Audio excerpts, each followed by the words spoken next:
स्वागत है आपका कसक स्टडी सेंटर में। भारत को विश्व गुरु बनता देख चीन को महसूस हुई भारी बेइज्जती। जिनपिंग के सरकारी भोंपू ने दिया ज्ञान। अब खबरें विस्तार से। चीन ने अपने सरकारी भोंपू ग्लोबल टाइम्स के जरिए भारत को चीन के साथ रिश्तों पर ज्ञान दिया है।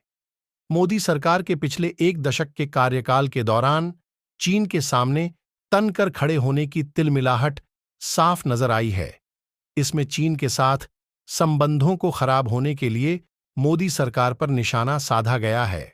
चीन की लाख कोशिशों के बावजूद शक्तिशाली देश उसके साथ नहीं आ रहे हैं, जबकि उसके पड़ोसी भारत को हर जगह पूछा जा रहा है। यही वजह है कि चीन भारत के साथ रिश्ते ठीक करने के लिए हर उपाय कर रहा है। अब चीन ने अपने सरकारी भोंपू ग्लोबल टाइम्स के जरिए भारत को चीन के साथ रिश्तों पर ज्ञान दिया है। चीनी सरकार का मुखपत्र कहे जाने वाले ग्लोबल टाइम्स में एक लेख लिखकर भारत और चीन के ऐतिहासिक संबंधों का जमकर गुणगान किया गया है। साथ ही इसमें मोदी सरकार के पिछले एक दशक के कार्यकाल के दौरान चीन के सामने तनकर खड़े होने की तिलमिलाहट भी नजर आई है। इसमें कहा गया है कि मोदी सरकार के कार्यकाल में हिंदू राष्ट्रवादी प्रवृत्ति के उभार ने चीन के साथ संबंधों को खराब किया है।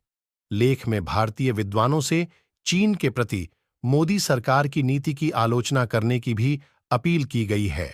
लेख में दोनों देशों के ऐतिहासिक संबंधों का जिक्र करते हुए कहा गया कि पीपल्स रिपब्लिक ऑफ चाइना की स्थापना के तुरंत बाद भारत ने के साथ राजनयिक संबंध स्थापित हो गए थे, जो 1954 तक चरम पर पहुंच गए थे।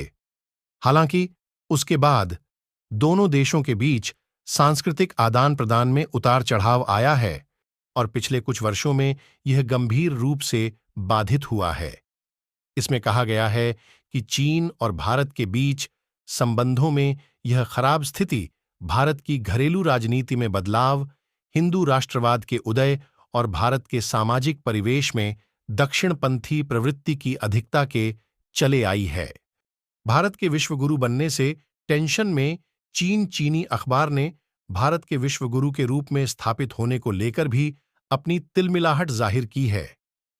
चीनी प्रोपेगेंडा लेख में कहा गया है कि सांस्कृतिक रूप से मोदी सरकार खुद को विश्वगुरु के रूप में देखती है, लेकिन इस तरह के आदान प्रदान दो तरफा होने चाहिए। भारत को लेकर बनाया चीन ने प्लान। इसमें कहा गया है कि चीन और भारत के बीच भविष्य के सांस्कृतिक आदान प्रदान के लिए चीनी पक्ष को केवल आदान प्रदान में शामिल नहीं होना चाहिए, बल्कि चीन के बारे में भारत की धारणा को बदलने का लक्ष्य रखना चाहिए। चीनी विद्वानों को भारत के विभिन्न पहलुओं पर शोध करने और भारत के विचारों और प्रथाओं की आलोचना और विरोध के लिए कहा गया है। इसके साथ ही लेख में भारतीय विद्वानों से अपील की गई है कि वे मोदी सरकार की संकीर्ण और अदूरदर्शी नीतियों की आलोचना करनी चाहिए।